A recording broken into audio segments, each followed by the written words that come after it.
in April of 1985. I was in the hallway of the East Tower at Waterside Mall in Washington, and a friend of mine who was writing the fluoride in drinking water standard stopped me, and he was really, really frustrated because he was being told that he wanted to set the standard at 2 milligrams per liter.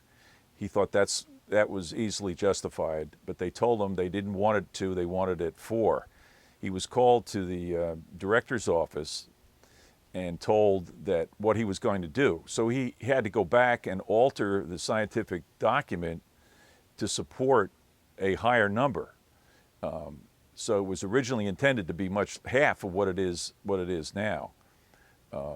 I found out after much investigation it actually should be much lower, and if we'll get to talk later about, I hope, about the National Academy of Sciences report.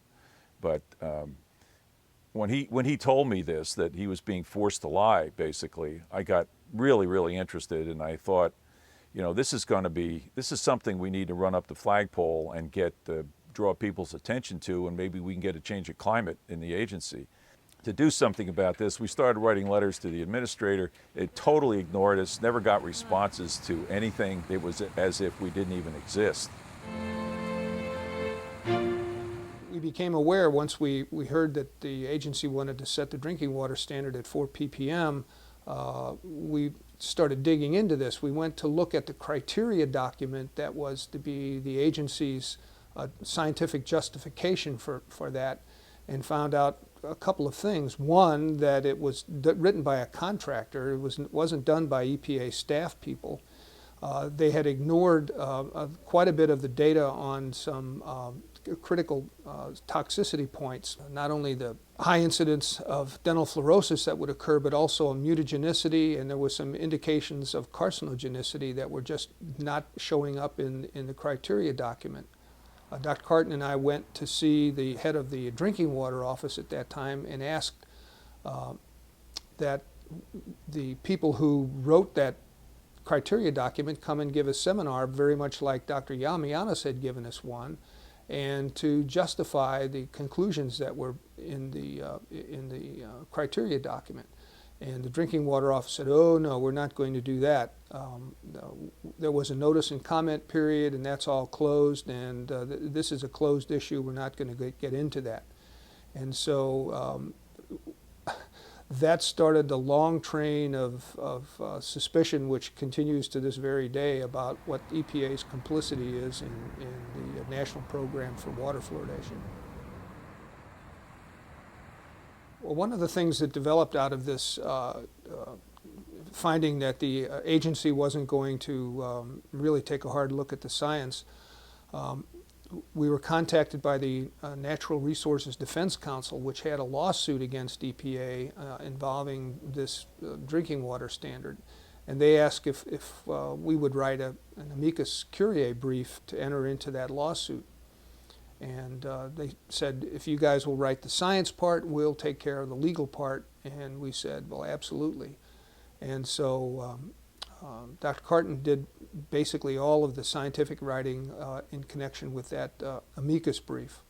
Worked with the lady, Nora Chorover was the woman responsible for writing it. She was absolutely brilliant. And I worked with her to put together the amicus brief, which really very simply detailed the fact that the agency had not determined what dose people should be getting that would be safe.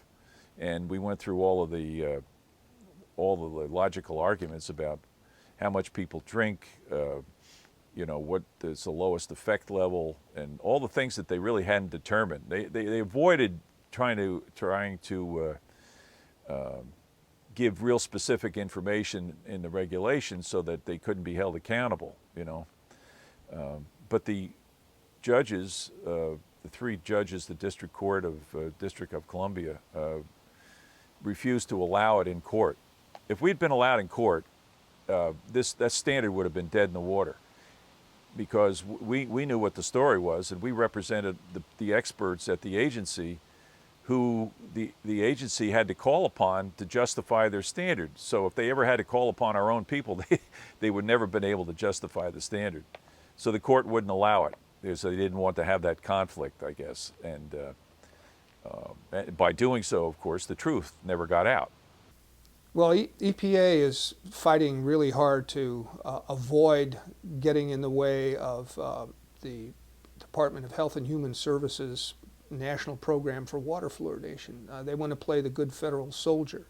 And they don't want to take the political heat that would certainly come down on them if they came out and said, you know, the appropriate standard for fluoride is considerably less than 1 part per million. It would, if EPA did that, that would be the end of the national program for water fluoridation, because you couldn't have the premier environmental agency saying one thing and the Department of Health and Human Services saying something else. Instead, what you got was EPA coming up with this phony 4 parts per million level, the so-called maximum contaminant level goal, as it's now called, as a health-based standard. And so now the proponents of water fluoridation since 1985-86 have been able to go around the country saying, well, look, EPA says 4 parts per million is perfectly safe. There's not a problem with that. So what's the big deal by putting, you know, adjusting your level to 1 part per million? And so EPA is staying on the good side of the federal structure by doing that kind of thing.